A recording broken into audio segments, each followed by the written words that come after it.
Don Quixote. 1. A Knight in Armor. Once there was a man who went crazy from too much reading. He only read books about knighthood. That was the problem. Those books told about the adventures of knights in armor, their fantastic encounters with dragons, monsters, giants, wizards, and even other knights. There was also talk of love, because each knight had a lady of his dreams. Soon, the man came to believe that all those fantastic tales were true. One day, he decided to become a knight, for he wanted to right all that was wrong in the world and punish evil. Alone in his room, he practiced jousting. Wham! Wham! Wham! Like the heroes in his books, he always won. All this happened in a little village in a province called La Mancha, in the heart of Spain. The man had lived in the same place all his life, as his parents and grandparents had before him. He was about 50, tall and thin, and he had a small beard. No one would ever expect anything bad from him or think anything wrong about him, for he was an honorable man, a perfect gentleman. 2 other people lived in his home. They were his pretty, cheerful, innocent niece, about 20, and his plump housekeeper, about 40, who was a good, friendly soul with strong opinions about everything. A boy did chores around the house. It is not clear what the gentleman's real name was. Some think it was Alonso Quijano, but the last name could have been Quijada, Quesada, or Quijana. He came from a respectable family. That's why he was called Don Alonso. He had inherited a little land, but very little else. When he became ill, he sold many acres of good farmland to buy more of his favorite books. One day he began the actual preparations to become a knight. Somewhere in the house there was an old suit of armor that had belonged to his great-grandfather. He cleaned it, polished it, and fixed it up as best he could. The helmet was in such bad shape that it had to be tied together. A horse he already had. Old and bony, not much of a horse, but a mount nonetheless. He spent 4 whole days thinking of a good name for his horse. It would be Rocinante. And what a good name it was. Rocin is a Spanish word that means nag or workhorse, and antes means before. To most people, the name means this was once a horse. But to Don Alonso, it meant a steed above and beyond all other horses in the world. His own name, Don Alonso, didn't seem good enough for a knight. He changed it to Don Quixote and added de la Mancha so everyone would know where he came from. Don Quixote de la Mancha. What a fine-sounding name for a knight. But he still needed a lady to dream about, a lady to receive homage from his defeated enemies. No one knew he was in love, but he was. So secretly, it seems, that even the lady herself didn't know he liked her. She was a farm girl from nearby El Toboso, and she was plain, rough, ordinary. Her name was Aldonza Lorenzo. He had seen her only once in his life. Without her knowledge, Don Quixote pronounced her his lady and called her Dulcinea del Toboso. Her name, like the others, was well chosen. It comes from the Spanish word dulce, which means sweet. Don Quixote was very pleased with his preparations. 2. Don Quixote leaves home. Before sunup the next morning, Don Quixote left. Destination unknown. At home, they didn't know he was leaving. He rode happily through the dry, flat land for a while, until he suddenly remembered he had not been properly knighted. He could not engage in combat if he was not a dubbed knight. He thought hard, and at last found the solution. He would continue on his way and ask the first person he met to do him the honor and dub him a knight. It was July, a scorching month in Spain. Neither heat nor thirst stopped Don Quixote. There was only adventure in his mind. By sundown, he and Rocinante were tired and hungry. And then a light shone in the distance. "How lucky I am!" he said to himself. "A castle! I can see the moat from here. And on the other side, 3 or 4 imposing turrets!" Toward that castle they went. It wasn't a castle, of course, just a simple country inn. Instead of a page to announce his arrival, there were 2 ordinary women at the door. 2 women who had never seen a knight or heard about knighthood before. The strange sight of Rocinante and Don Quixote frightened them at first. "Look at that," one said. "What is it?" "Let's run inside," said the other. "It looks dangerous." "Your Highnesses, beautiful princesses, there is nothing to be afraid of," Don Quixote assured them. "I am a knight in armor who will do you no harm. I am here to see the exalted lord of this magnificent castle." That old-fashioned language surprised the women. Seconds later, though, they thought this must be a joke, a very funny joke, because this was no castle, and they were no princesses. They laughed and laughed at his looks and at his speech, until the innkeeper came out to see what was going on. Don Quixote was allowed to stay. As for dinner, the only thing left was some badly cooked codfish and stale bread. For the starving knight, this was a banquet. He tried to drink some wine. Catastrophe! There was wine spilled all over. He had kept his helmet on because he could not undo the many knots he had tied to keep it on. The people at the inn improvised a drinking straw out of a reed so he could drink. It was a very strange sight indeed. After dinner, Don Quixote told the innkeeper his secret and asked him to dub him a knight. The innkeeper didn't want to at first. Then he decided to have a little fun and agreed. There was a small problem, Don Quixote was told. The castle's chapel was being rebuilt, so the ceremony would have to take place in the courtyard. First, there was the watching of the armor. In this part of the ceremony, the knight had to honor his armor by standing guard over it. Don Quixote paced back and forth in the moonlight, with most of the guests as an audience. Also staying at the inn that night were a group of mule drivers. It so happened that about that hour was the normal time to give water to their mules. But Don Quixote had placed his armor over the water tank. One of the mule drivers started to move the armor, and Don Quixote cried out, "You evil creature! What are you doing?" The mule driver went on with his business. He didn't even look at the knight. "Keep your hands off my armor!"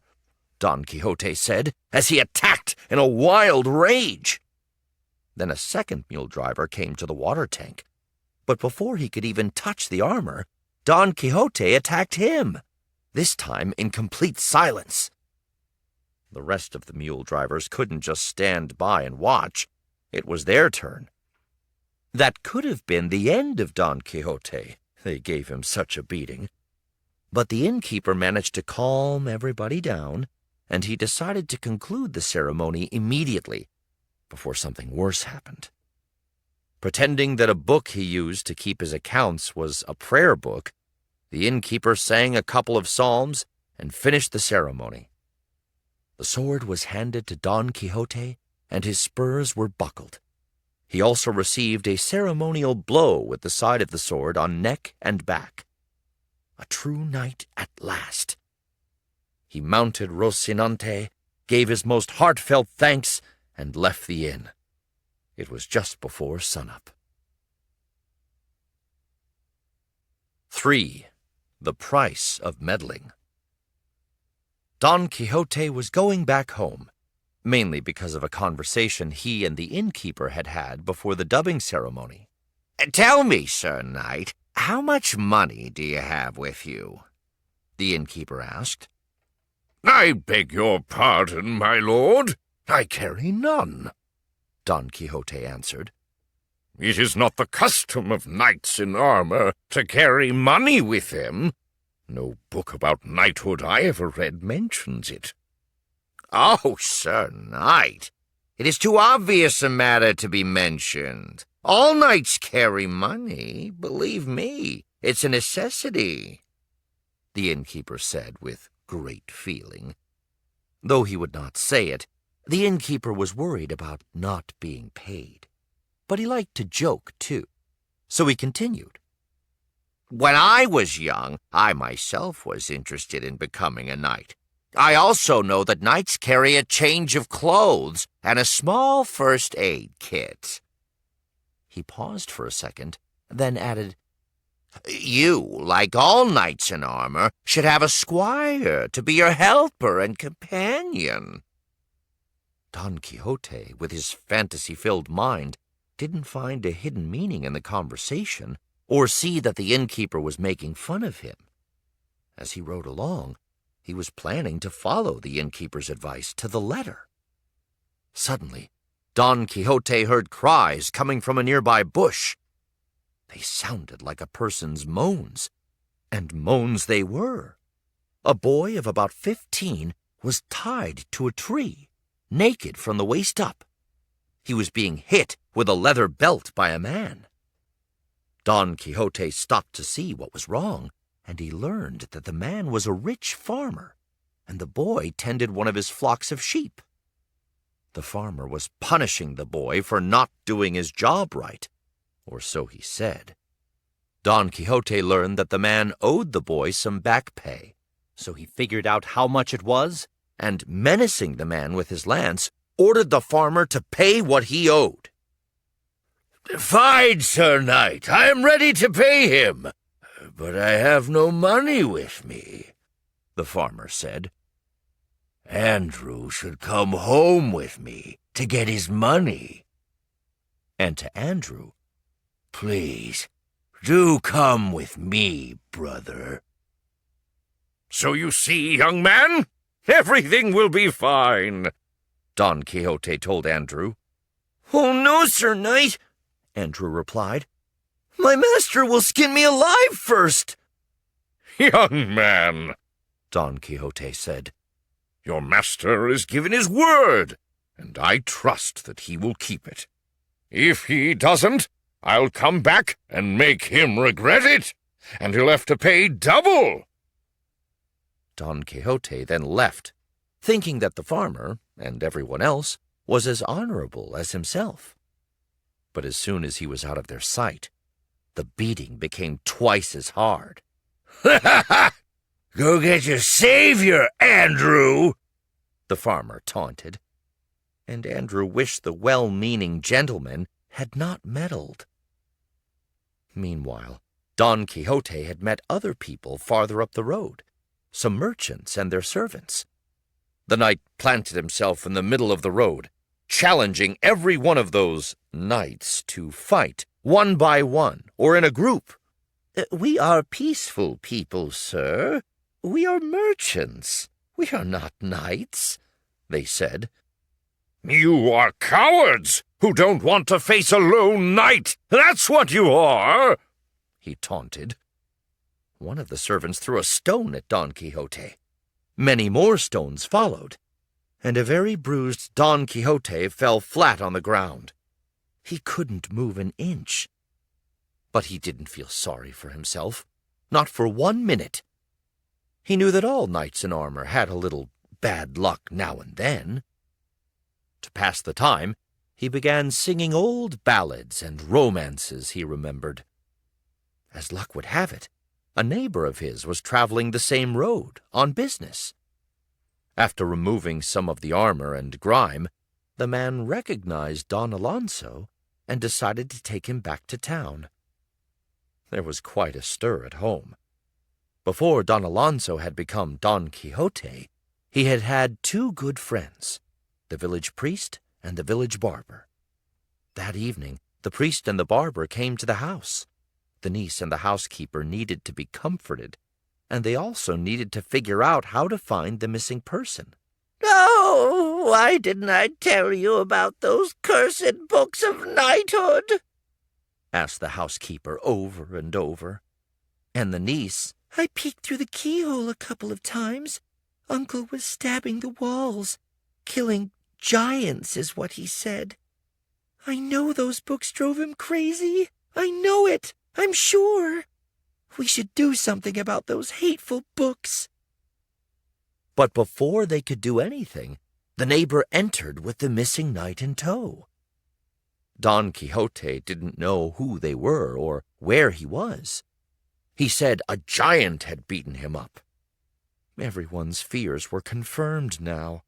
He had lost his senses, no doubt about it. They put him to bed, fed him, and took care of his bruises. He kept singing his ballads until he fell asleep. The next morning, while their friend was still asleep, the priest and the barber returned. The two of them helped the women burn the books. They tossed the valuable books into the courtyard and made a huge bonfire with them. Then they agreed to tell him, if he asked, that a wizard came in a smoke cloud and took all the books. He did ask, and that's what he was told. After the books were burned, they thought everything would go back to normal. How mistaken they were. 4. Don Quixote and Sancho Panza have some strange adventures. The next 2 weeks were rather quiet at home. The priest and the barber spent long hours chatting with their friend, just as they had in the good old days. Everyone thought the insanity was gone now. What no one knew was that sometime during those days, Don Quixote had talked to a neighbor, usually a sensible man, and had filled his head with crazy ideas. His name was Sancho Panza. He was short and stout, a simple man who didn't know how to read and write. Sancho was a poor farmer with a wife, a son, and a daughter. He loved his family and worked hard.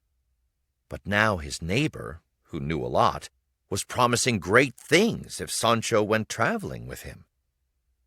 "In the old days," Don Quixote had said, "knights won islands and kingdoms. They gave them to their squires to govern. I plan to do the same with you, Sancho, if you become my squire." Sancho thought this over and over. An island to govern? He said to himself. I'd be rich! I'll never have anything if I stay home and work nonstop for the rest of my life. I can send money to my family from the island. So it was that late one night, without saying goodbye to wife or children, niece or housekeeper, the two adventurers left unnoticed. Don Quixote was again on his Rocinante. Sancho rode the only mount he had, a grayish donkey he called Rusio, because of its color. On his master's advice, the squire had taken big saddlebags full of food and other provisions. They rode all night and stopped only at dawn, when they were sure they couldn't be found. Sancho's mind was fixed on one thing, that island. How long would it be in coming? He wanted to know. It could be any time, maybe within 6 days, his master said. On the road again, after a while, they caught a glimpse of 30 or 40 windmills, a common sight in those parts. Don Quixote thought this was wonderful. "Look yonder, Sancho! There are 30 or more monstrous giants! I shall engage them in fierce combat, and when I win, Sancho, We'll be on our way to riches with the spoils." "What giants, your grace?" asked Sancho. "Those yonder! Those with the long arms," his master replied. "But, your grace, they're not giants. They're windmills," Sancho warned. "There are no arms, just the sails going with the wind." "It is crystal clear, Sancho, that you don't know what you're saying," Don Quixote affirmed. "If you are afraid, stand to the side. Let me fight them alone." "Master! Master! They are windmills!" Sancho repeated urgently. "They are not giants, master! They are windmills! Windmills!" The knight didn't hear his squire's urgent cries. He rushed toward the windmills, challenging and insulting the big white things all the while. Just then, the wind blew, and the sails began to go around. "You don't frighten me," he told them. At Rocinante's fastest gallop, he charged and lanced a sail. The wind made the sail go furiously. Horse and knight were flung to the ground far afield. Sancho rushed to help. "God in heaven! Didn't I tell you, master, they were windmills?" "Hush, Sancho, my friend. Matters of war, more than others, are subject to change," Don Quixote told him. "It was my old enemy, the wizard Freston, who turned the giants into windmills. He did not want me to win." "May it be the Almighty's will," said a resigned Sancho, as he helped his master rise and mount poor bruised Rocinante. That night, the knight and his squire camped in a nearby forest. The next day, they headed for the mountain pass of Lapice. There would be a lot of adventure there, for sure. A couple of friars riding mules, to Don Quixote horses as big as dromedaries, were approaching. Behind them, but not with them, came a stagecoach escorted by 4 or 5 horsemen. A lady, traveling with her maids, was on her way to Seville to meet her husband. "Ha ha! I have them now!" Don Quixote said to himself, and then to the friars, "You wicked wizards! You won't be able to kidnap that lovely princess and her lovely ladies-in-waiting." "Sir, we are 2 innocent friars. We haven't kidnapped anyone," one of them protested. "That's a disguise," Don Quixote said. "But you can't hide from me!" The horsemen accompanying the women were not about to let anyone block the road. There was fighting, a tremendous free-for-all. Poor Sancho got a mean beating. The worst part, though, was when one of the horsemen, a huge fellow, decided to go after Don Quixote. It was clear that he intended to kill the strange old man. But as he was about to charge, he fell off his horse. It was the knight's day, and he was ready to take revenge. "Sir Knight, we beg you, don't kill him!" the lady in the stagecoach cried. Don Quixote stopped, went to the carriage, and ceremoniously said to her, "I am sparing the man's life, most gracious princess, only because your highness has asked." He commanded the fallen man, "You must go now to El Toboso to tell the most beautiful woman in the world, my lady Dulcinea, that I, the brave Don Quixote de la Mancha, defeated you to honor her." This was one more thing to bewilder everyone, especially the horsemen. Knights knew about paying homage to a lady, but he did not. And besides, who was this Lady Dulcinea? Where was she? Neither the horsemen nor anyone else dared to ask. 5. More strange adventures. Knight and Squire were on the road again when it started raining. A man with a shiny object on his head was coming toward them. "Sancho, my friend, I am in luck," said Don Quixote. "I see the golden helmet of Mambrino on that man's head. That helmet is very valuable, you know." "What golden helmet, my master?" Sancho asked. "I see something shiny, but that's no helmet." "Sancho, you know nothing of knighthood. It may not look like a helmet to you, but to me, oh, I recognize it. The enchanted helmet I shall claim for myself." Don Quixote charged. The man, scared to death, fell off his donkey and ran for his life. The knight managed to untie his own headpiece and put on the helmet. It was too big, and a piece of it was missing. This was no golden helmet, of course, but a brass barber's basin. The barber was on his way to a house call. He'd worn the basin to protect his head from the rain.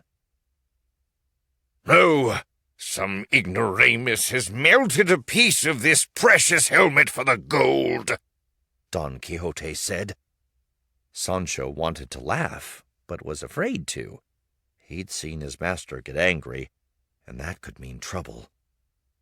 He wanted to laugh because this, like all barbers' basins, had been made with a half-moon carved out to fit comfortably against the curve of a man's neck. Knight and Squire rode peacefully for a while, until they saw a gang of 12 chained men coming in their direction, with 2 guards in front and 2 in back. Sancho said they were prisoners on their way to do hard labor on the king's galley ships. "They'll have to row those ships," he said. "I've heard that prisoners dread the big oars." "Do you mean they're going against their will?" asked Don Quixote.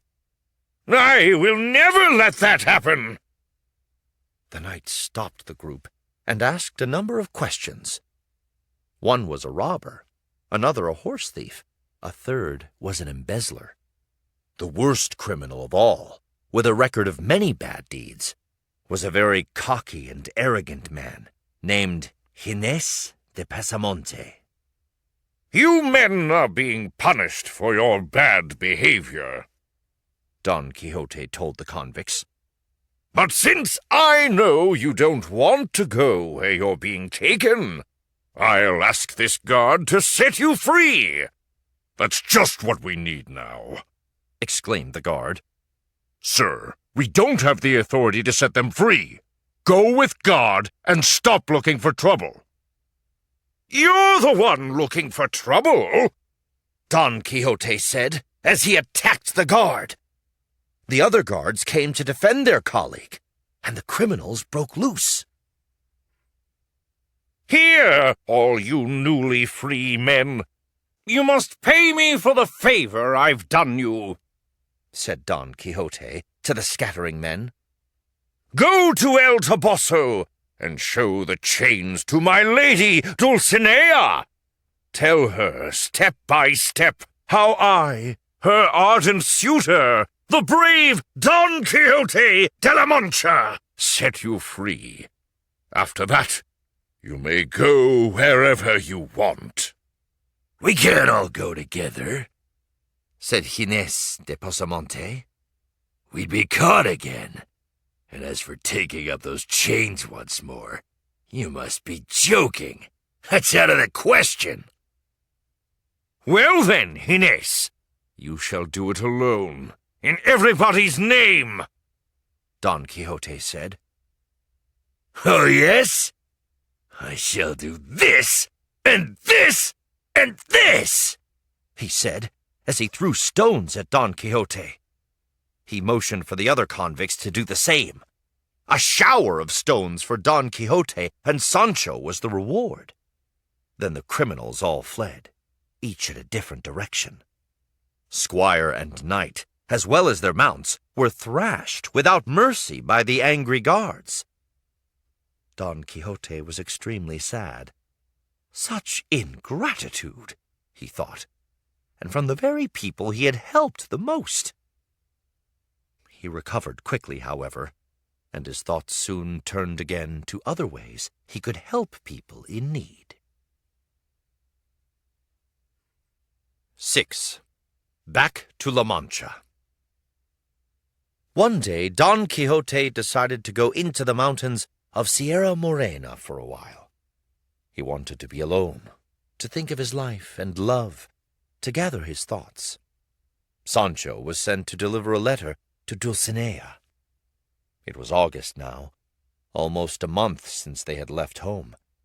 The priest and the barber had taken to the road to find them, and Sancho ran into them. "Sancho, where's your master? You haven't killed him, have you?" the priest asked. "Oh, no, your grace. My master is safe and sound, deep in that mountain," Sancho said. "He's just a little strange sometimes, talking to Lady Dulcinea. You'd think she's right there next to him." "Well, it is important for the two of you to go back home," said the priest. "His estate needs attention. You yourself would be better off helping your wife take care of the fields," the barber chimed in. "With all due respect, you don't understand," Sancho said. "Master and I go around righting things that are wrong in the world and fighting evil." Sancho, you're beginning to sound like your master. Of course we understand. That's why we want both of you to go back home. There are wrongs to right at home, too, the priest said. "Sancho, go back to the mountain," the barber commanded. "Tell your master anything you like, but bring him down from the mountain. We'll wait at the foot. Don't tell him you saw us. We'll be in disguise when you come out." Sancho went to bring his master. The friends followed a short distance behind. They soon met a runaway young woman who, after a brief explanation, agreed to help in bringing the old gentleman home. Her assignment? To play a princess, Miko Mikona, who had come all the way from Africa, seeking Don Quixote's help. The story went like this. Her father had been dethroned by a mean giant. She had heard about Don Quixote's bravery. She knew he was the only one who could help her. When she became queen, she'd give him a huge reward. On hearing the tale, Don Quixote was delighted. Sancho was astonished. An island to govern at last, he thought. The group came to an inn. Don Quixote and Sancho went to bed early. In a little while, Sancho ran to the others, who were still up chatting and telling stories. "Come, everybody! My master just killed the giant, the enemy of Princess Miko Mikona," he said. They ran to the room. Don Quixote was in a rage, stabbing a giant, shouting, insulting him. "From this day on, your highness, you are free! The giant who dethroned your father, the king, is dead," he said to the princess. The innkeeper was beside himself. He kept the wine for the inn in wineskins, enormous containers made out of animal skins. He stored them in that room. Don Quixote had cut open the wineskins, thinking they were giants. What a loss. Sancho was just as unhappy. His hopes for an island were gone. The priest and the barber had a wooden cage built in a hurry. It was large enough to hold a person. A few hours later, while the exhausted Don Quixote was still asleep, they grabbed him and put him in the cage. They were disguised and told Don Quixote he was under a spell. Don Quixote took it all in stride, but Sancho was more than a little suspicious. They got home in the middle of the day. It was as if the circus had arrived in town. The children ran to tell the housekeeper.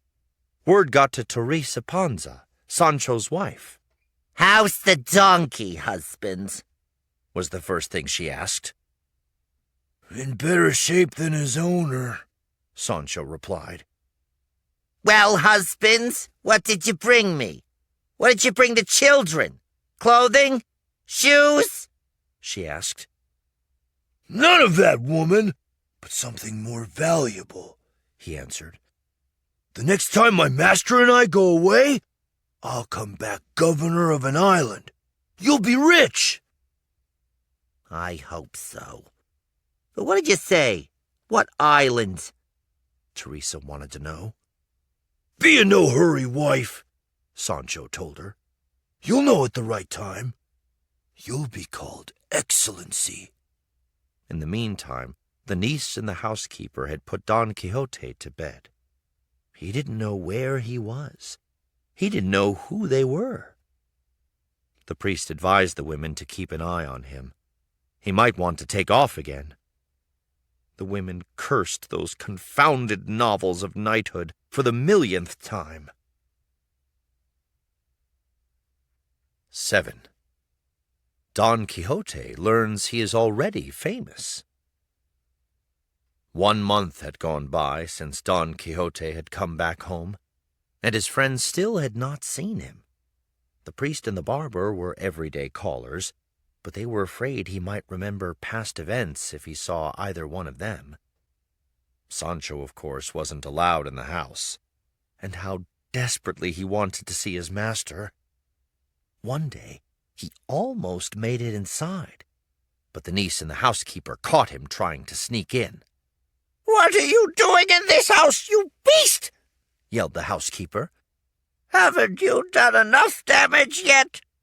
You're responsible for taking Master away and doing all those crazy things." Evil forked-tongued housekeeper! The one who's been talked into going is me, he said. Your master told me a lot of things that weren't true. He even promised to give me an island to govern, and I'm still waiting for it. No matter. Go away. Go take care of your household and your field, the niece commanded. Such loud conversation was not missed by Don Quixote.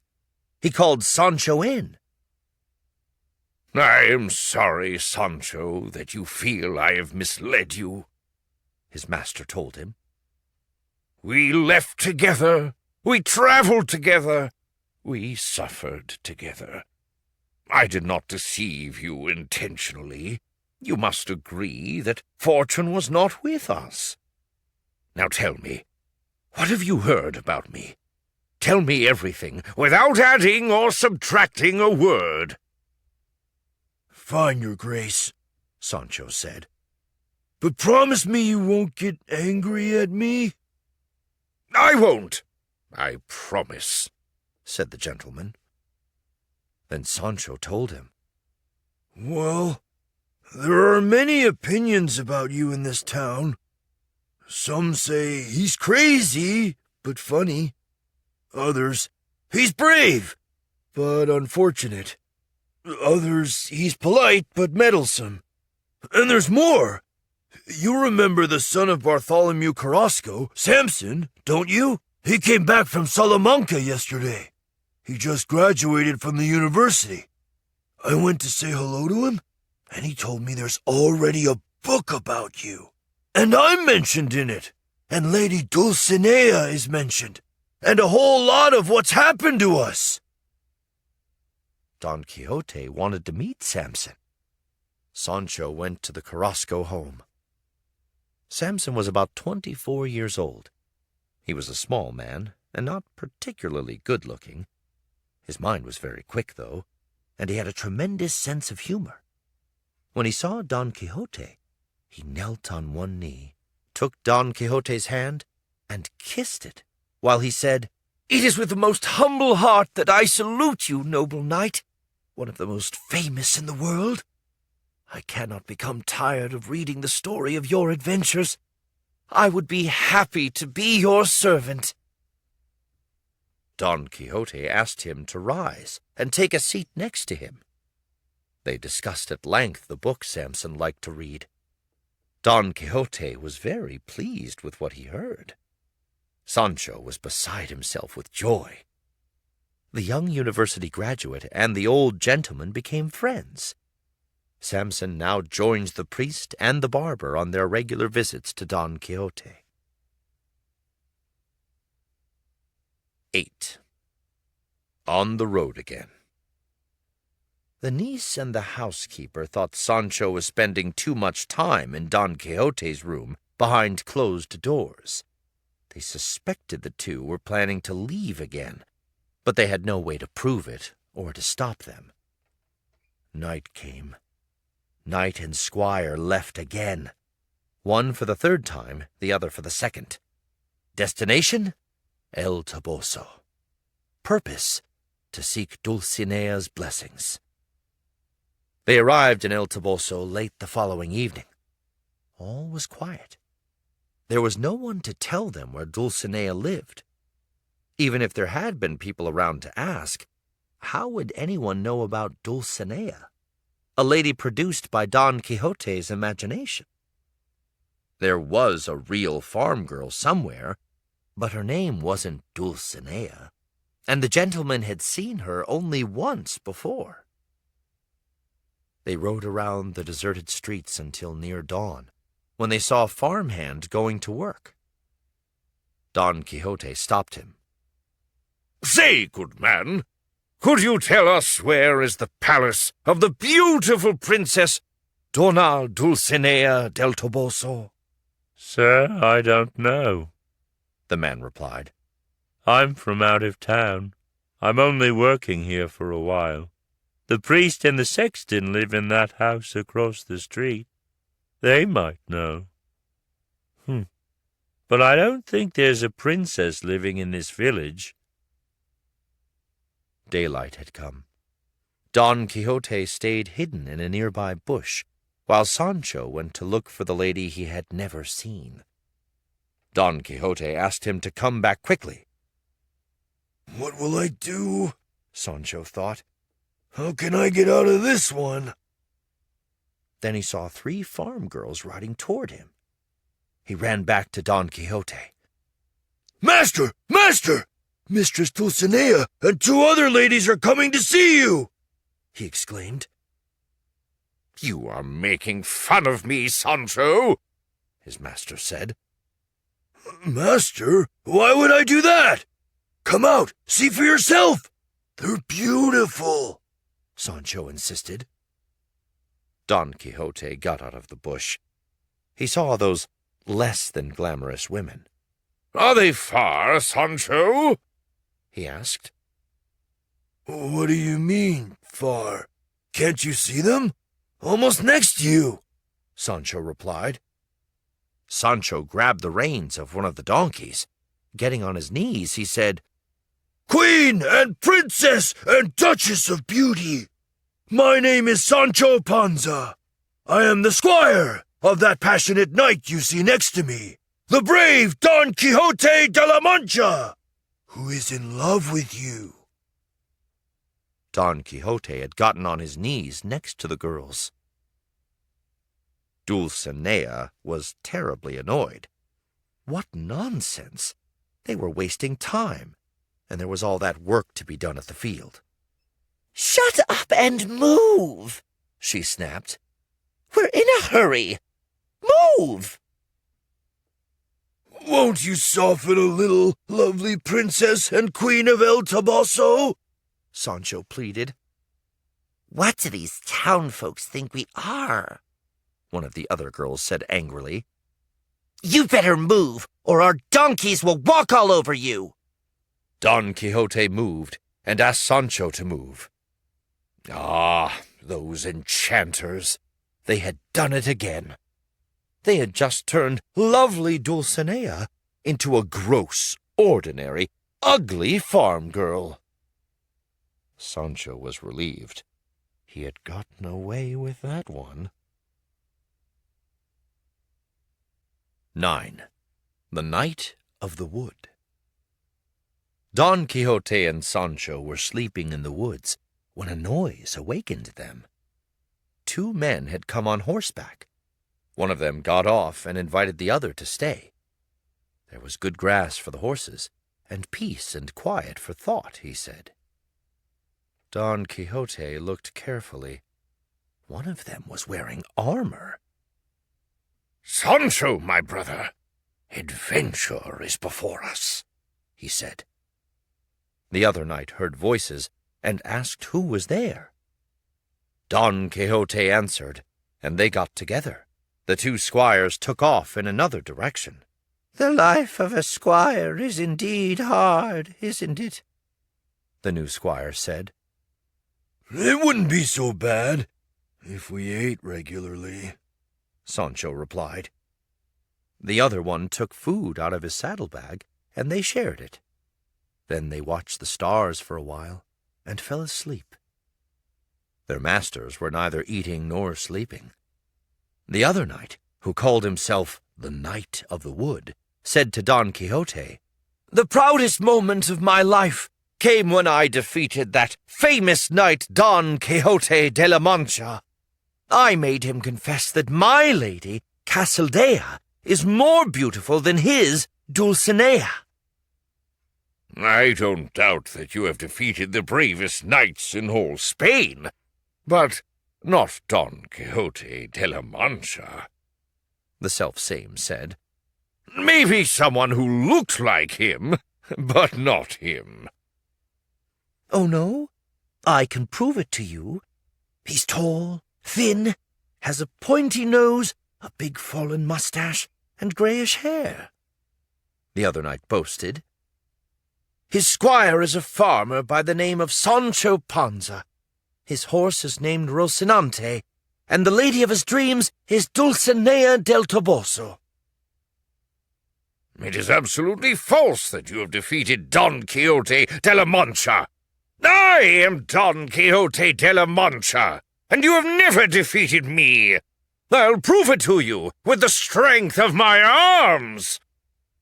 "So will I, as soon as day breaks," his opponent said confidently. Sancho was speechless when he heard the news. A duel? He feared for his master.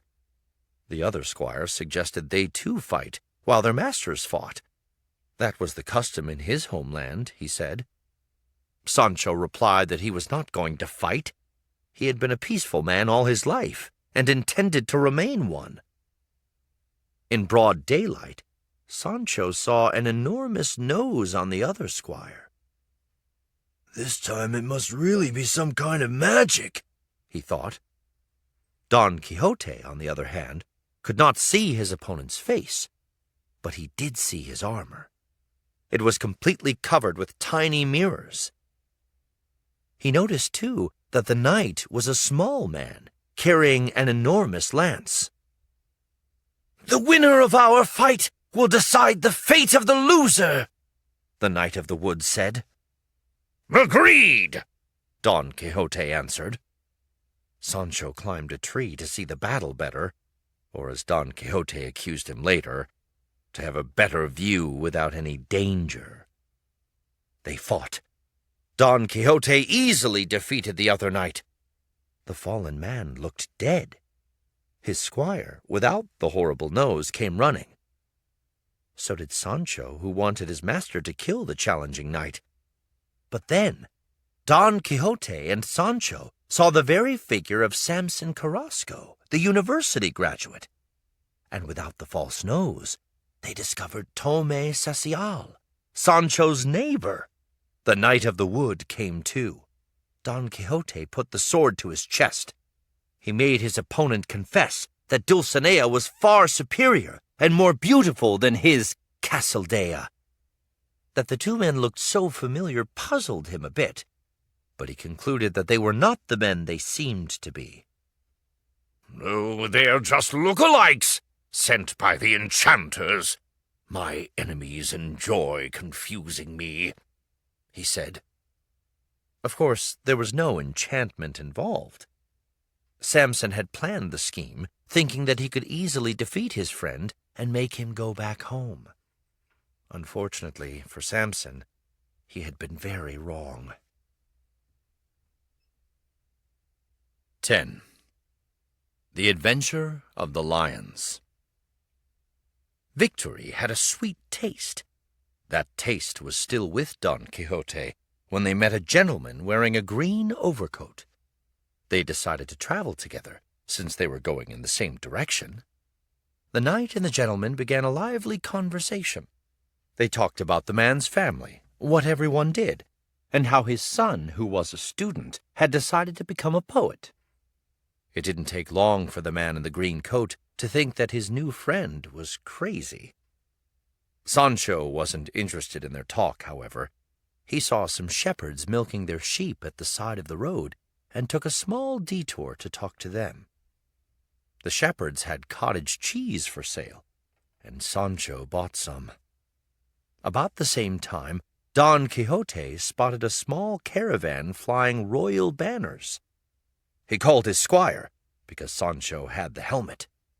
Sancho didn't have time to eat the cottage cheese. Since he didn't know what to do with it, he stuffed it in his master's helmet.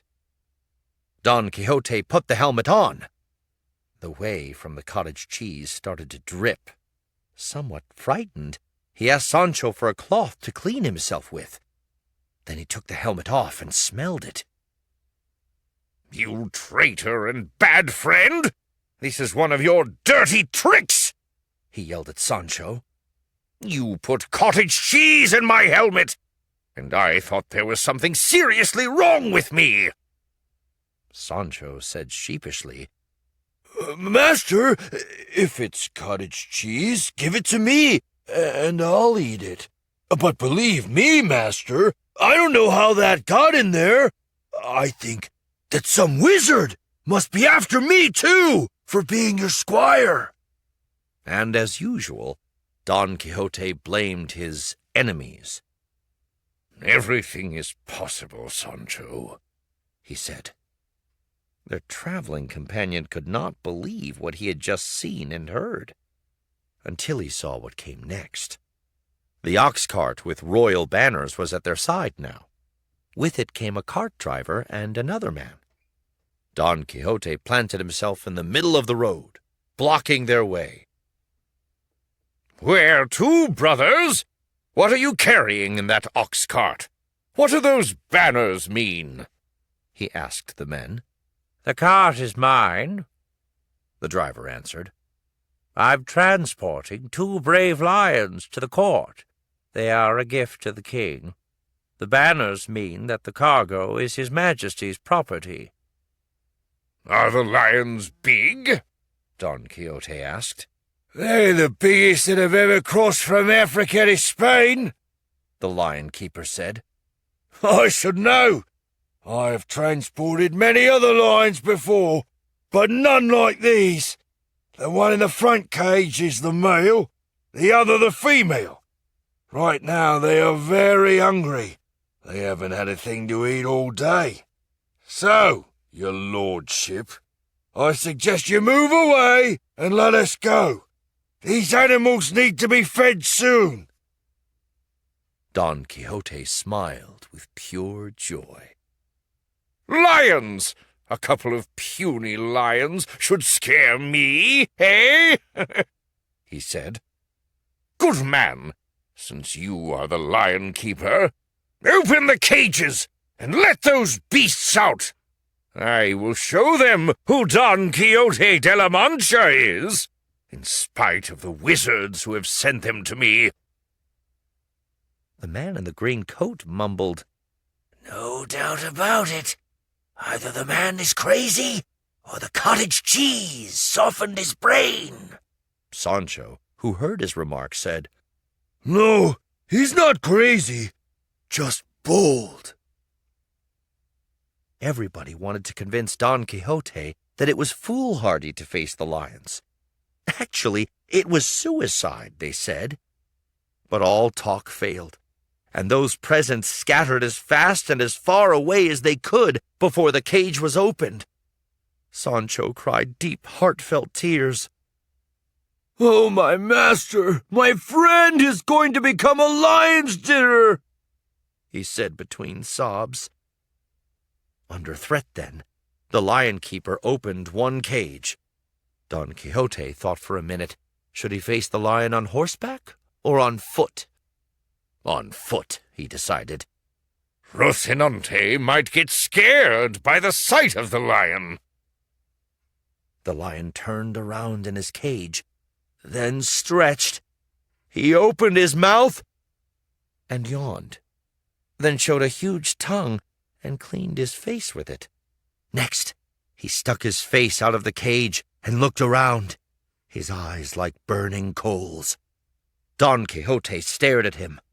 He wished with all his heart that the beast would jump on him so he could strangle it with his bare hands. The lion, on the other hand, wasn't interested. He turned around, showed his back to the knight, and sat down again in his cage. Don Quixote was furious. He wanted the lion keeper to make the lion mad. The lion keeper said he would not. No, your lordship. The lion had the cage open and didn't feel like coming out. You have proved beyond all doubt that you are a brave and courageous man. The lion didn't want to fight. The shame is on him. Don Quixote was satisfied with this reasoning and called all the others. They were dumbfounded at seeing him in one piece, without even a scratch. The lion keeper filled them in on the details of what they had missed, actions and words. As soon as I arrive at the court, I will personally tell His Majesty of Don Quixote's courage, he said. Sancho, on Don Quixote's orders, gave the driver and the lion keeper a little money to make up for the delay. The men went happily on their way, relieved that nothing had happened when they had expected the worst. From now on, Don Quixote announced, I shall proudly bear the title Knight of the Lions next to my own name. 11. The Puppet Show. One day Don Quixote and Sancho stopped at an inn. Later on, a man with a green eye patch came to the same place. He wanted a room, and the innkeeper, on recognizing him, said, Of course, I'd give you a room if I had to take it away from the most powerful duke in Spain. The man went back outside for his belongings. Don Quixote wanted to know who that stranger, so well received, was.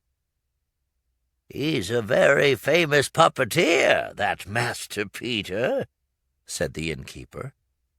He goes from town to town with a puppet show, and a most unusual monkey who can answer questions.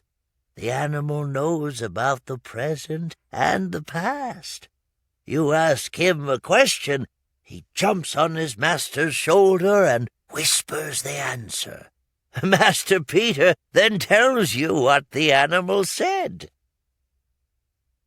The man came back at that moment. The monkey got on his shoulder and started whispering, without being asked any questions. Master Peter got on his knees in front of Don Quixote. Hugging the knight's knees, he said, I embrace the knees of the most famous of all knights, Don Quixote de la Mancha, fighter of evil and savior of the unfortunate. How surprised Don Quixote was. The man went on. You, Sancho Panza, are the best squire of the best knight in the world. Sancho's eyes were as big as saucers. Now, in honor of you both and the other people at this inn, said Master Peter, we're going to have a puppet show. The stage was set. Master Peter went behind the scenes to handle the puppets. A young boy stood by the side to explain the action and show with a pointer the different figures that were coming on stage. There was a blast of drums and trumpets.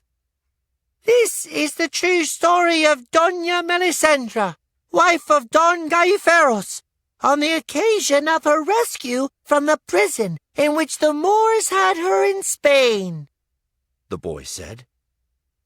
"Emperor Charlemagne, Melissendra's father, is coming to scold his son-in-law, Don Gaiferos, for wasting his time playing chess. Now, Don Gaiferos runs to her rescue. He comes to the tower where she's held prisoner. Now Don Gaiferos arrives. Doña Melisendra climbs down the balcony and jumps on her husband's horse." The boy kept pointing at the puppets moving around the stage. He went on. "Oh, what bad luck! Her skirt gets caught in the iron bars of the balcony. She's hanging, not able to reach the ground. Don Gaiferos grabs her and puts her on his horse. He asks her to hold tight so she doesn't fall. Look at that horse fleeing! But King Marsilio has been warned and starts pursuing the couple. I'm afraid he's going to catch up with them and bring them back tied to his horse's tail. And that's terrible!" Don Quixote stood up and shouted, "I won't let that happen in my presence to the brave knight Don Gaiferos! Stop, you villains! Don't pursue him if you don't want to face me in combat!" Then, with his sword, he destroyed all the puppets in the show. Heads, legs, and arms flew in all directions. "They're not real Moors! They're just puppets!" Master Peter cried. "You're ruining my show! You're ruining me!" The confusion was monumental. The monkey ran away. Sancho was scared. He'd never seen his master so angry before. When he finished his task, Don Quixote calmed down and said, "I'd like to see before me all those who claim that knights do no good. I have just saved Don Gaiferos and Doña Melisendra from the wicked Moors. Long live knighthood!" Master Peter was crying real tears. Sancho, saddened by those tears, told him that his master would pay for all the damage. Don Quixote agreed to pay, but he also said that he was more convinced than ever that wizards were playing tricks on him. It was not the first time that he believed what the eyes of his imagination saw instead of what was real. Sancho and Master Peter made an estimate of the damage, and Don Quixote paid every last bit of it. All was well, and the damage was forgotten. They had dinner together. But who was that Master Peter? Remember the cocky Gines de Pasamonte, one of the convicts freed by Don Quixote? This was the same man, now disguised with the eye patch. He was making a living with his traveling puppet show and the monkey fortune-teller. It was rumored that before he entered a town, he would ask a few people in the vicinity what was news in the area. That way, the monkey would know what to tell. And that's why he could tell only about the past and the present, not the future. But in the case of Don Quixote and Sancho, no one had to tell anything to anyone. Gines de Pasamonte remembered them very well. 12. At the Duke's Palace.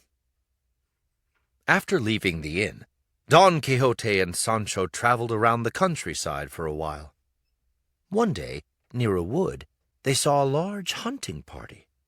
A beautiful lady, mounted on a magnificent white horse, was in the center of it. "Sancho, go to that beautiful lady," Don Quixote said. "Tell her that I, the Knight of the Lions, kiss her hands and am willing to serve her with the strength of my arms, if her highness permits." Sancho went and introduced himself. The beautiful hunter didn't let him remain on his knees, for he was the squire of a very famous knight, she said. "Tell your master that he is welcome." He may come and serve me and my husband, the Duke, in a palace we have near here." So beautiful, Sancho thought, and so sweet. He brought the message to Don Quixote, who immediately hurried to meet her. She, meanwhile, had called the Duke aside. They decided to amuse themselves by treating Don Quixote as the novels of knighthood said knights should be treated. The Duke, the Duchess, and Don Quixote rode toward the palace. Sancho and the rest of the party followed. The Duke himself went ahead of the others to prepare the palace for the guests' arrival. When Don Quixote got off his horse, two beautiful ladies put a scarlet robe on his shoulders. Then the corridors filled with servants chanting, "Welcome to the flower and cream of knighthood!" They sprayed perfume over him, the Duke and the Duchess. In a big hall, decorated with silk and brocade, 6 ladies helped him take off his armor. After that, 12 pages escorted him to a richly decorated table with 4 settings. Everybody had a hard time keeping from laughing at the knight and the squire. There was a solemn-looking clergyman with the Duke and Duchess in the dining room. Don Quixote was asked to sit at the head of the table. The clergyman sat opposite him, with the Duke on one side and the Duchess on the other. The Duchess wanted to know about Dulcinea. "Have you sent her any giants lately to pay respects, dear Don Quixote?" she asked. "Yes, your highness," he confessed. "But my luck is such that one of my enemies has transformed her into an ordinary farm girl." The serious-minded priest, hearing all that talk about giants and enchantments, imagined that this must be the hero of the book the Duke liked to read often. So he said to Don Quixote, "Who has told you that you are a knight, you fool? Who has charged you with the job of fighting evil creatures? Go back to your home. Take care of your children and spouse and of your affairs. Stop roaming around, being everybody's laughingstock." Don Quixote stood up, shaking from head to toe. "Be thankful that I respect your priestly state," he said. "But tell me, your grace, why do you order me to take care of wife and children without knowing whether I have any? Going through the world righting wrongs and punishing evil is no easy task, but it is satisfying work. And if I am called a fool for that, say something in my defense, honorable Duke and Duchess." The priest addressed the squire next. "Are you by chance that Sancho Panza, to whom his master promised an island to govern?" "Yes, your holiness," Sancho answered. "and I deserve it as much as anyone." Host and hostess were having the time of their lives. They would not let the priest spoil their fun. The Duke said to Sancho, "Sancho, my friend, I, in the name of the great Don Quixote, appoint you governor of one of my islands." "Kneel, Sancho," commanded Don Quixote. "and kiss his highness's feet." Sancho did as he was told. The priest could not bear it any longer. "You are all crazy," he said. "I shall not set foot in this palace as long as those foolish guests remain here." 13. The Adventure of the Wooden Horse. Everyone at the palace was having a grand time playing tricks on the knight and the squire. The Duke and Duchess played many themselves, and they also encouraged their servants to come up with ideas of their own. One fine afternoon, while Duke, Duchess, and guests were in the garden, 12 young ladies came in 2 lines. Following them was an older lady. All 13 had their faces covered by thick black veils. The older lady said they were looking for Don Quixote de la Mancha and Sancho Panza, Her voice was a little deep, but no one paid much attention to that. She said she had heard of the knight's courage and deeds. Both Sancho and Don Quixote stood up and identified themselves. She said she was Countess Trifaldi, governess of Princess Antonomasia, from the kingdom of Candaya. The very young princess fell in love with Don Clavijo, and on her own agreed to be his wife. But Don Clavijo was only a knight, and Princess Antonomasia was the heir to the throne. Then one day, giant Malambruno, a wizard, came riding a wooden horse and turned Antonomasia into a bronze monkey, and Clavijo into a crocodile of an unknown metal. The giant left a note saying, "They shall not return to their natural shapes until the brave knight from La Mancha himself fights me." Countess Trifaldi explained that she and the ladies who served in the palace had been punished too. They all grew beards overnight. They lifted their veils and showed. Don Quixote was moved. He could not see that these were not women, but men dressed in women's clothing. He promised to save them all. Countess Trifaldi said that Malambruno would send a flying wooden horse to take the knight to fight with him. It was a horse made for two, a horse for knight and squire. The horse was named Clavileño. His reins were wooden pegs. "He's very swift, your grace," she said. Sancho was unhappy about this trip. He wanted to stay with the Duchess when his master went to fight, but Don Quixote said he must go, or the spell wouldn't be broken. Clavileño came on the shoulders of 4 big, monstrous-looking men. One of the monsters said that both riders should be blindfolded, and should remain blindfolded until the horse neighed. Don Quixote mounted willingly, Sancho less willingly. The master squeezed the wooden peg, and the veiled women started shouting their good wishes. "God be with you! Look at that, fast as an arrow! Sancho, hold tight, don't fall!" "Master," Sancho asked, "how can we be flying so high if we can still hear their voices?" "This is no ordinary adventure," Don Quixote answered. "Don't pay attention to that! Don't be afraid, Sancho!" "Master, I feel so much air. It feels like bellows." Sancho was right. The pranksters were blowing air from bellows to make the riders believe they were flying. But Don Quixote said they were arriving at the 2nd region of space, where hail and snow come from. "After this, in the 3rd region, there's fire!" he predicted. After having fun for a while, the people decided to end the adventure. They set fire to Clavileño's tail. The horse was full of firecrackers. It flew into hundreds of pieces. Don Quixote and Sancho were thrown to the ground, half scorched. Knight and squire got up in pitiful shape. They were astonished to see themselves in the same garden they had left. So many people were lying on the ground, too.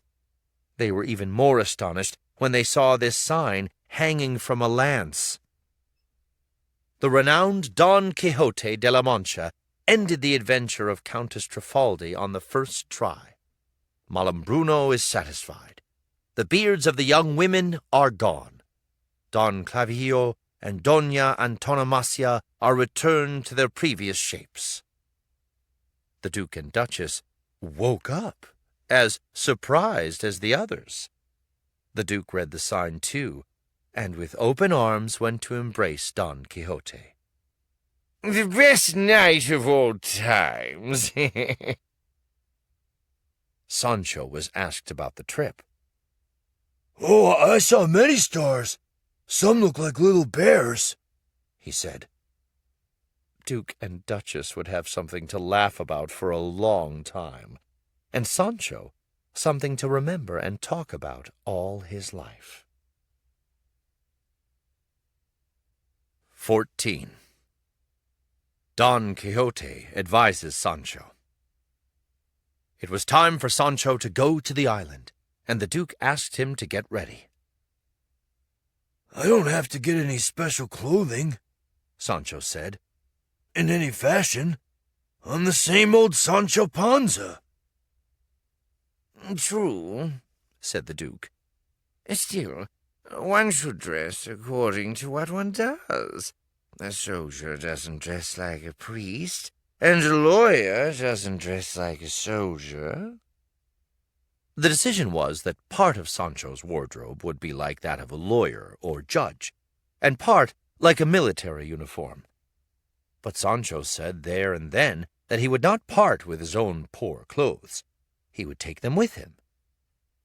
Don Quixote asked for permission to be alone with Sancho. He wanted to talk to the new governor in private. Most of all, he wanted to give him advice for his new life. These are some of the words of advice he gave. Sancho, my son, I thank heaven for your happiness, which you have found even before I found my reward. If you look at it carefully, it is just luck. I'm telling you this because I don't want you to think it's your worth alone. Sancho was paying strict attention. Don Quixote continued. First of all, my son, you should fear God. Fear of God is wisdom, and with wisdom you cannot make mistakes. Second, you should put your eyes upon yourself, that is, you should know yourself, which is the most difficult knowledge of all. If you know yourself, you don't put on airs. If you do put them on, it will only come out that you were a swineherd before. Be proud of what you are. You should never be ashamed of your family of farmers and laborers.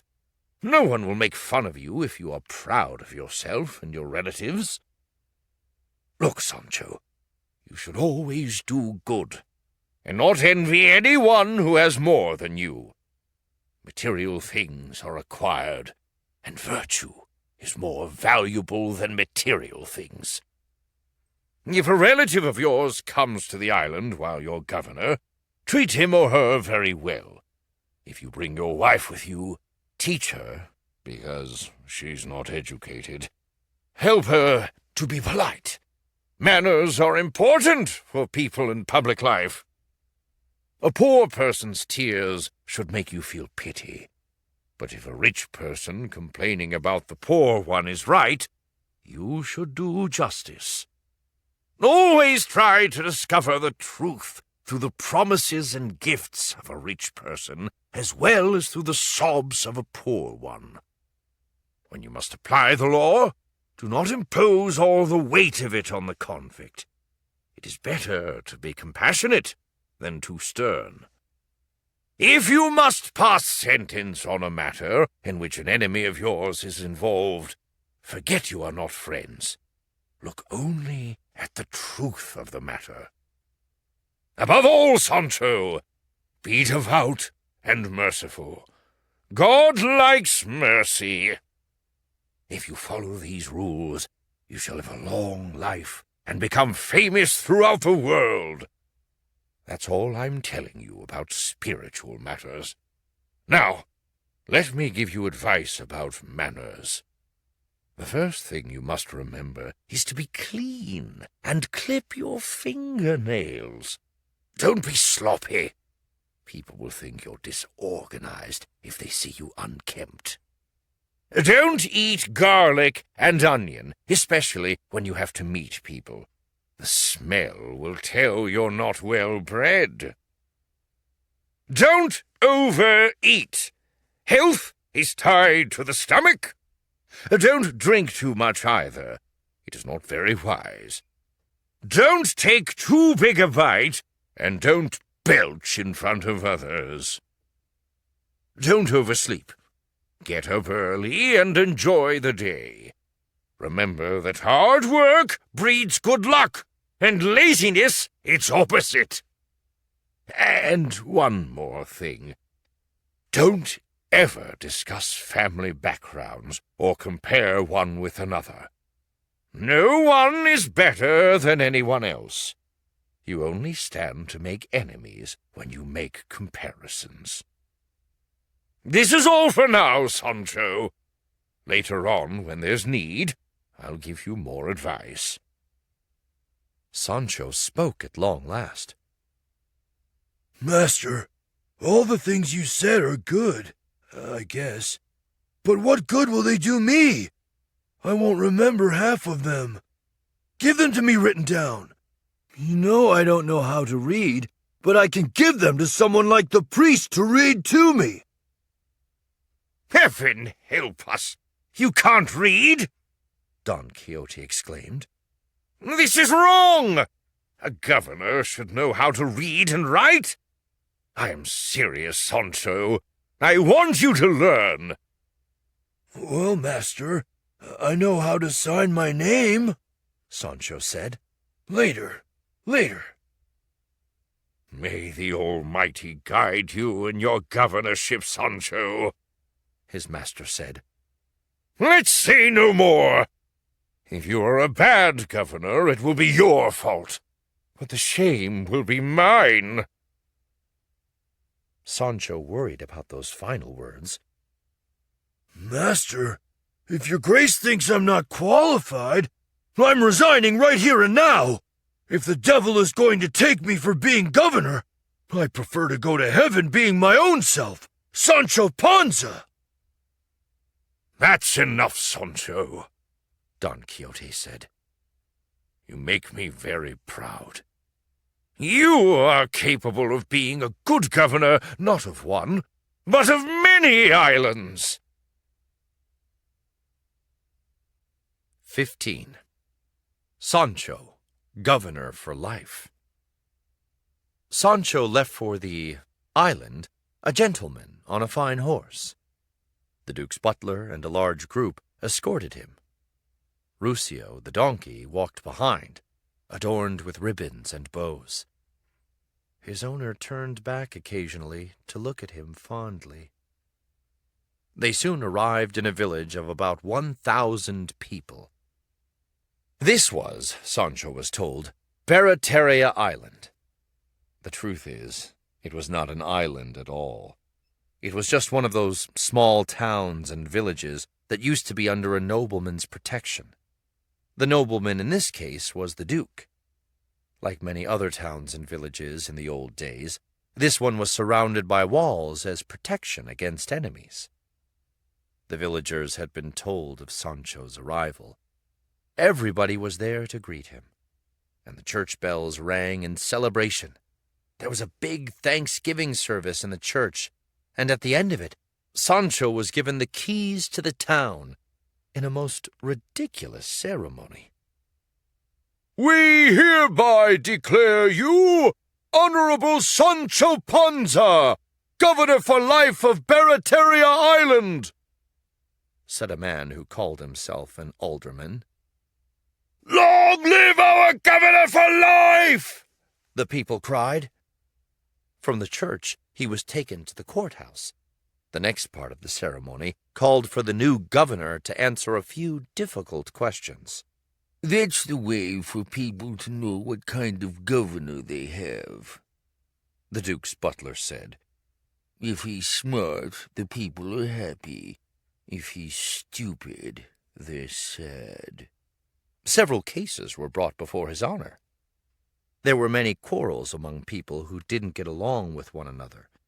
And there was an interesting case, a dispute between a tailor and a farmer.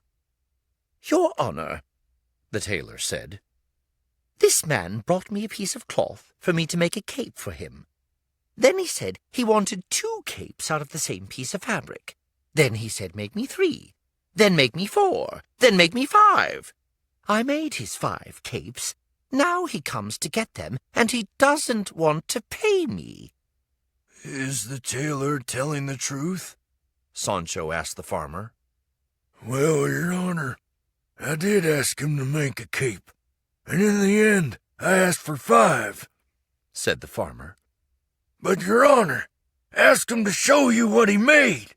The capes are so little they are useless. They're only good for children to play with. The tailor showed the 5 capes, 5 tiny capes. Everyone wondered which man would win the case. Sancho thought for a minute and said, The whole dispute seems silly. One man didn't give all the information needed. He didn't give measurements. He didn't give sizes. The other one didn't even bother to ask for the information.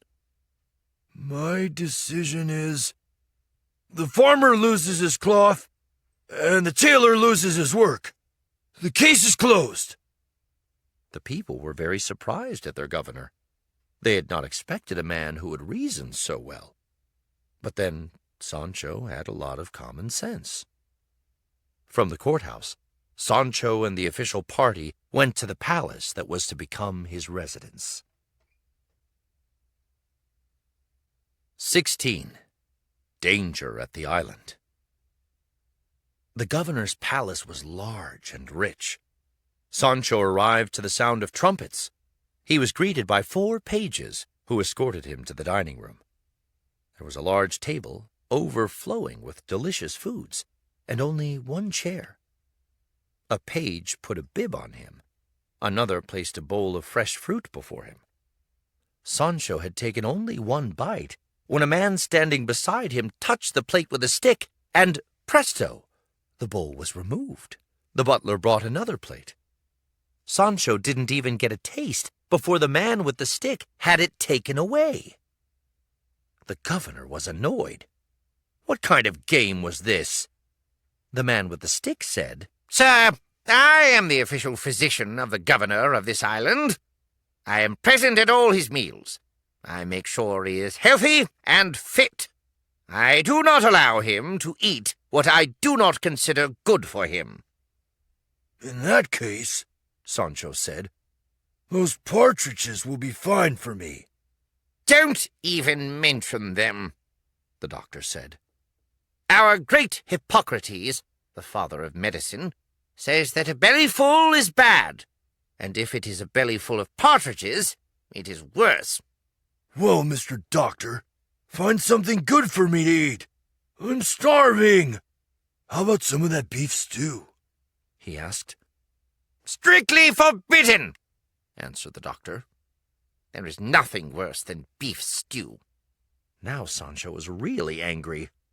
Looking at the doctor sizing him up from head to toe, he roared, You quack! Out of my sight!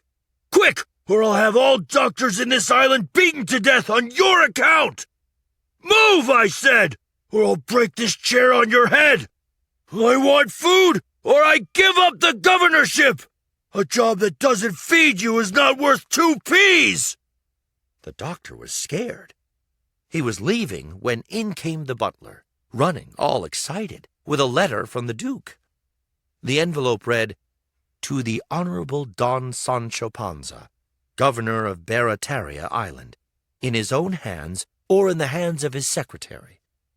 Inside, the message was, I have learned, Honorable Don Sancho Panza, that some enemies of mine in that island are planning an attack one of these evenings. My advice is be on the alert to avoid surprises.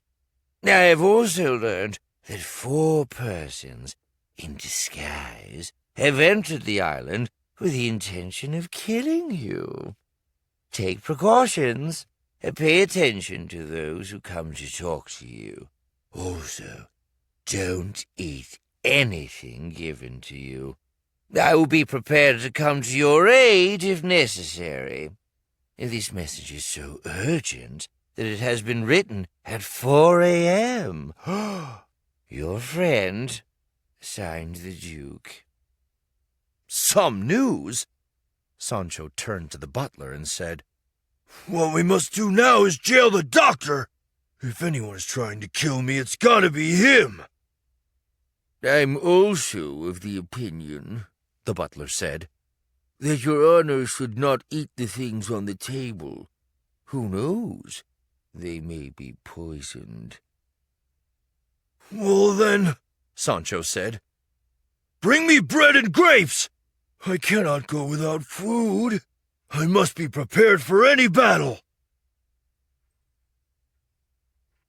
17. Sancho's wisest decision. On the night of Sancho's 7th day as governor, just when he began to fall asleep, there was a great commotion outside. Bells were ringing, and people were shouting, as if the island were going under. Trumpets and drums were heard, too. Sancho peeked out his bedroom door.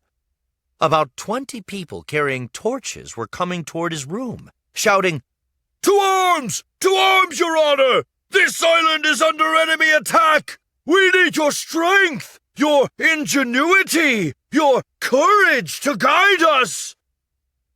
At the door, one said to him, Take up arms, your honor, or we'll lose the entire island. Why should I take up arms? Sancho replied. I don't know a thing about combat. That's my master Don Quixote's business, not mine. Take up arms, your grace, said another. Be our guide and leader. All right, I'll take up arms. Sancho reluctantly agreed. They brought 2 shields and put the governor between them, like a sandwich, then tied some string around it all. It was impossible for him to move, walk, or even bend his knees. They gave him a lance, which he leaned on for support. Lead us, your honor! Lead us, your honor! They chanted. How do you think I can lead you? Sancho protested. Like this? The best I can do is stand in front of a door or window to block it. Come on, Sir Governor. Fear doesn't let you move. Someone taunted. Sancho tried to move, but fell down, like a turtle or a snail in his shell. Then those heartless people blew out the torches and ran around, shouting, walking all over him, stabbing the shields as if they were enemies on the attack. It was a frightening and dangerous moment for this simple peasant turned governor. Poor Sancho prayed. God Almighty, if you could only finish this fight, I don't care if the island is lost. All I want is to be free from this agony. And then he heard the cries, Victory! Victory! Get up, Sir Governor. Come enjoy our victory. Let's go divide the booty. We owe it all to you, our courageous governor. Someone whispered in his ear. Help me! Sancho pleaded. I don't want any part of any booty. All I want is a friend, if I have any, to bring me something to drink and wipe my face. A helping hand wiped his face, gave him a drink, and freed him from the prison of the shields. Then he fainted. The pranksters were beginning to feel sorry for what they had done. Had they played too dirty a trick? When Sancho came to, he asked what time it was. It was almost daybreak. Silently he got up, dressed, and went to the stables in a hurry, followed by a few curious people. He went straight to his donkey, kissed its face, and said, My friend and companion, when my only worry was to take care of you, I was a happy man. But I left you. I became too ambitious and uppity, and I became miserable, and I have suffered for it. As he talked, he was harnessing the donkey. Still very sore from what had happened to him, he mounted. Then he tearfully addressed the butler, the doctor, and all the others. Make way, gentlemen. Let me go back to my freedom. I was not born to be governor or to defend islands from enemies. I know more about farming than about laws and defense. I also prefer to eat soup than to be subjected to the grip of a doctor who wants to kill me by starving me to death. Please let me go. I have a few broken ribs.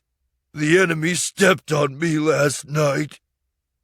"Sir Governor, don't worry," said the doctor. "I'll prepare a good medicine for you. And about the food, I'll let you eat everything you want and as much as you want."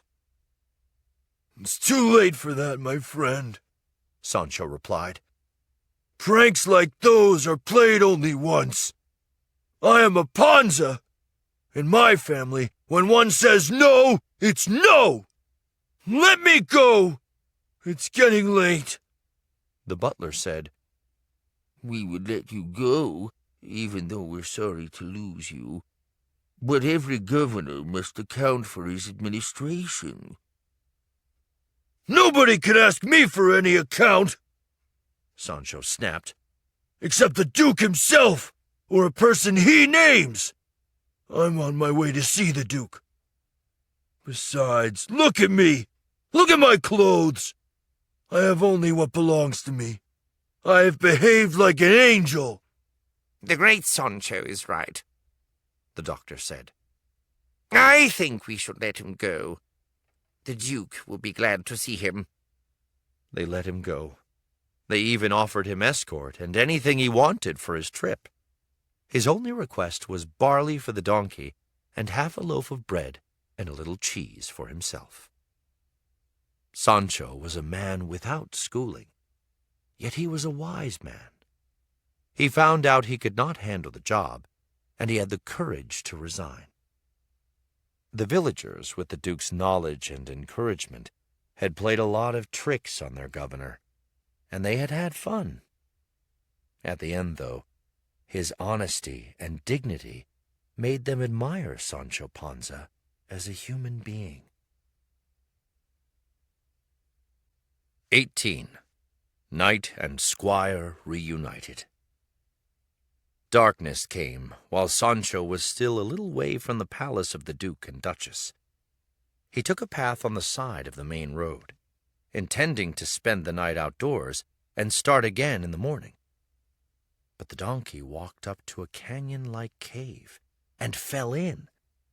Frightened at first, and then relieved because neither was hurt, Sancho started thinking.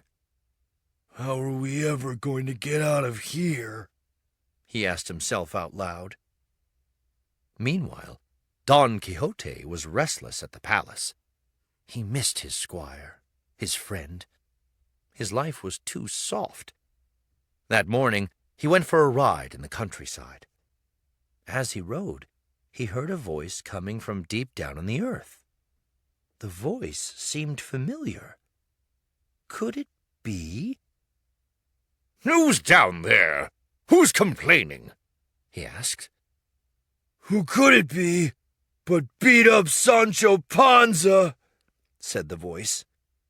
"The unfortunate governor of Barataria Island, formerly the squire of the famous knight Don Quixote de la Mancha." "This cannot be," Don Quixote thought. Perhaps Sancho was dead, and this was his soul speaking. So he said, "If you are a spirit, tell me what you want me to do for you. My profession is to help the needy in this world. I suppose I can also do something for the needy in the other world." "Then," said the voice from below, "you're my master, Don Quixote de la Mancha! I recognize your voice!" "I am Don Quixote, certainly. Tell me who you are. You have me confused. If you are the soul of my dead squire Sancho Panza, I can have a few masses said for your eternal peace."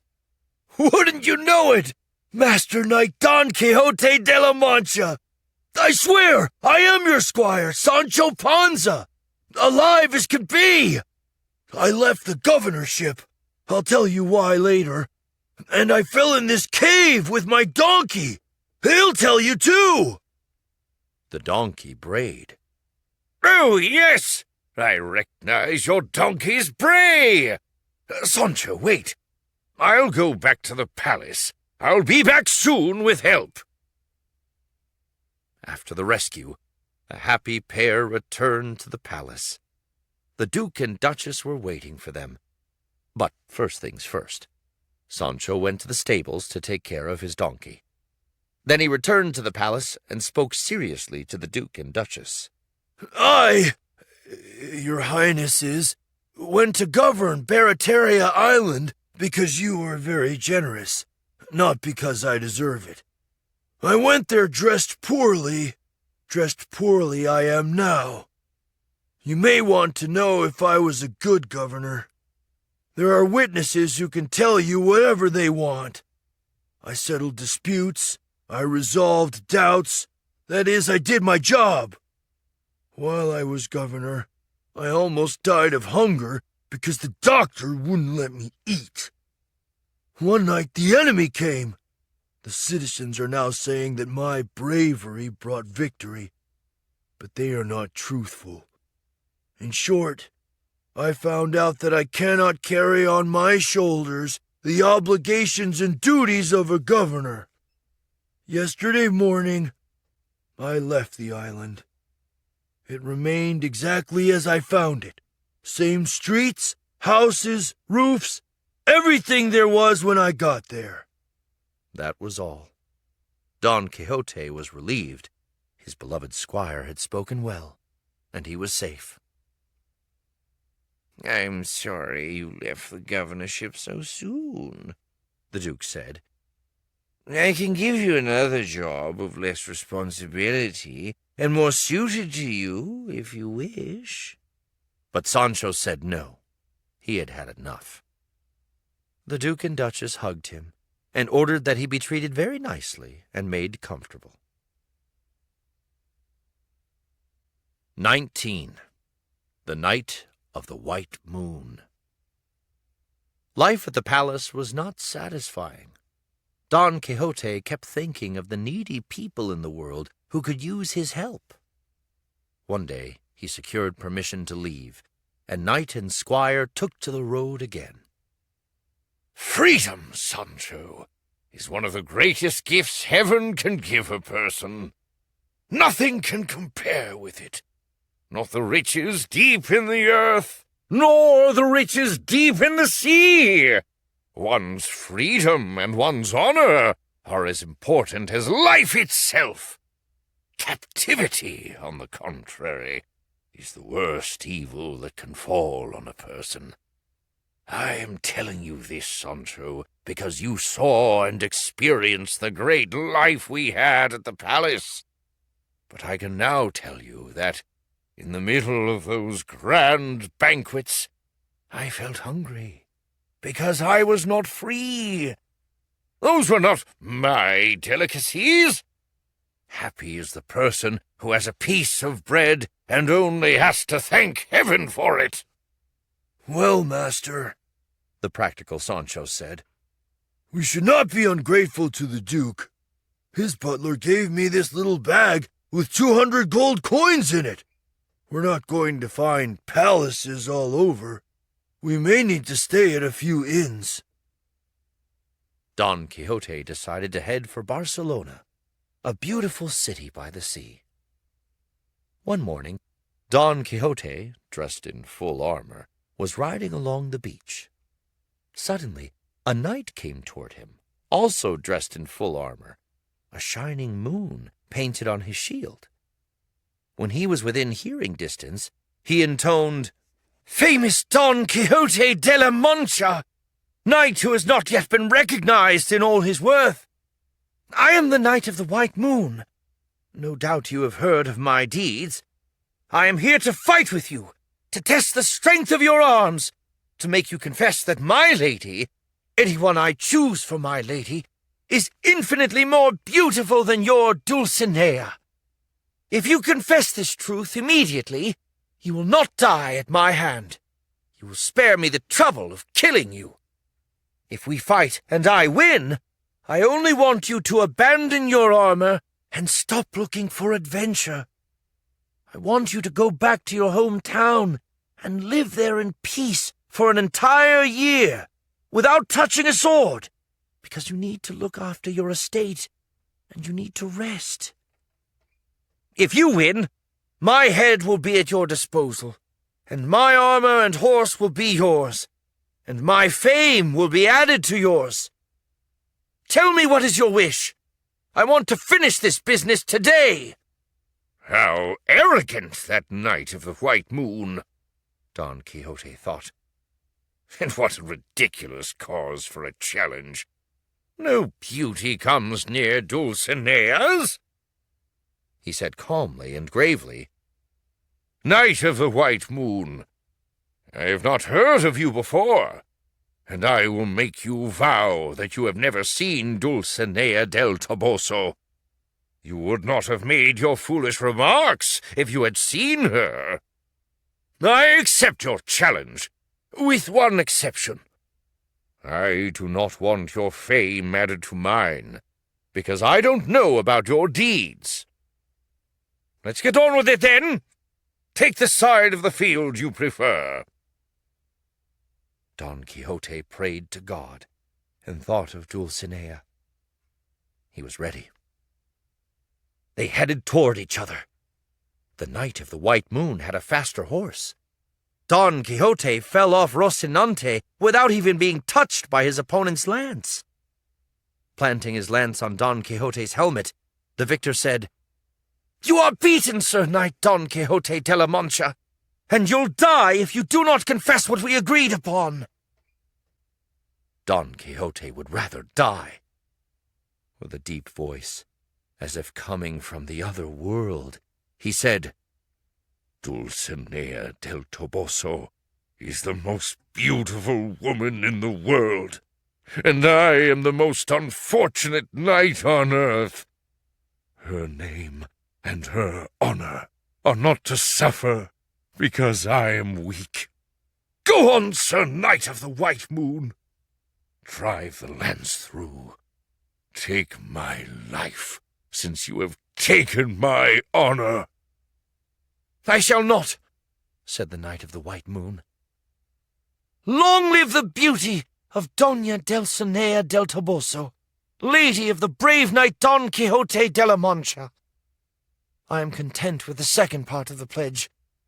Don Quixote shall return to his hometown for a year, or as long as I say, as agreed before the fight."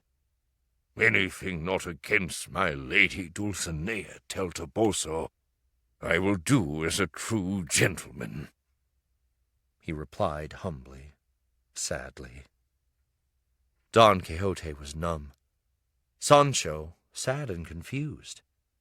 Was this a bad dream? A nightmare? What was going to happen? 1 whole year without taking up arms? What about Rocinante? And what about his master? Was he badly hurt? "Oh, God, please let this be only a nightmare," he prayed. Don Quixote was bedridden for a few days. He was not wounded, but he was feverish. And in his better moments, one thought kept coming to his mind. Who was the Knight of the White Moon? He had never heard of him.